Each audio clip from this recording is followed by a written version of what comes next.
ሰሉ አለ ነቢ እንግዲህ በየትምህርት ቤቱ በተለይ አዲስ አበባ ዩኒቨርሲቲ ላይ የሚገኙ ሴት እህቶቻችን በተለይ ኒቃብ የሚለብሱ እህቶቻችን አሁንም መገፋታቸውን ቀጥለዋል።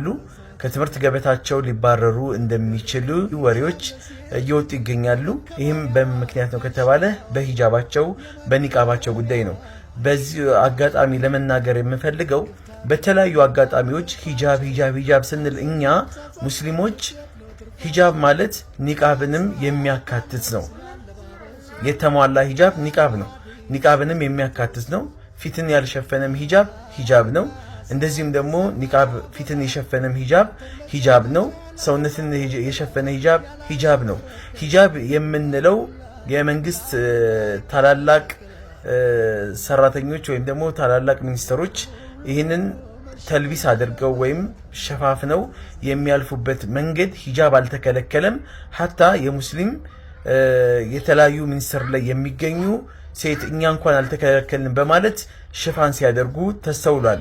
እኛ ጥያቄያችን ሂጃብ የሚለው ነገር አናት ላይ ጭንቅላት ላይ ብቻ ጸጉርን የሚሸፍን ብቻ አይደለም። አሁን ጥያቄያችን የኒቃብ ጉዳይ ነው። ቃሉን ከፈለጋችሁ ኒቃብ ማለት ነው ፊትን የሚሸፍን ይሆን። ስለዚህ ይሄ ጉዳይ አሁንም ቢሆን በአዲስ አበባ ዩኒቨርሲቲ ላይ ያሉ ተማሪዎቻችን ሴት እህቶቻችን እየደረሰባቸው ያለው ግፍና መከራ ያው የተፈለገበት ዓላማ ከትምህርት ገበታቸው እንዲወጡና ሙስሊም ማህበረሰብ ትምህርት ላይ ተሳትፎ እንዳይኖረው የማድረግ እንቅስቃሴ ነው።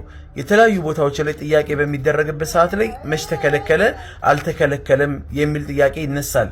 ይህንን ደግሞ ፍቱን የሆነ መልስ ለመስጠት መጅሊሳችን በዋናነት ፊት አውራሪ በመሆን ይህንን ጥያቄ ለአንድና ለመጨረሻ ጊዜ መልስ እንዲያገኝ ለሙስሊሙ ማህበረሰብም ደግሞ ይህንን ነገር እልባት እንዲሰጠው ሙስሊሙ ማህበረሰብ በየትምህርት ቤቱ እንግልትና ግፍና መከራ መገፋት እንዳይደርስበት እልባት እንዲሰጥ እኛ ሙስሊሞች ጥያቄ እናቀርባለን። ጥያቄያችን ይሄ ነው።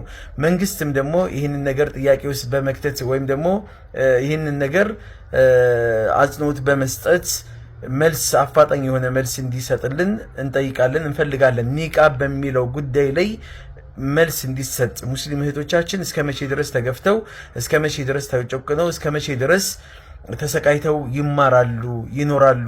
ስለዚህ ሊበቃን ይገባል። ሁላችንም ከጎናቸው ልንቆም ይገባል። ኡስታዞች፣ ዱዓቶች፣ መሻይኾች እንደዚህም ደግሞ በተለያየ ዘርፍ ላይ የምትገኙ ኢስላም ይወክለኛል የምትሉ የኢስላም ጉዳይ ይመለከተኛል ያገባኛል የምትሉ አካሎች ይህንን ጉዳይ ልታንቀሳቀሱት ይገባል። ለዚህ ጉዳይ ዘብ ልትቆሙ ይገባል።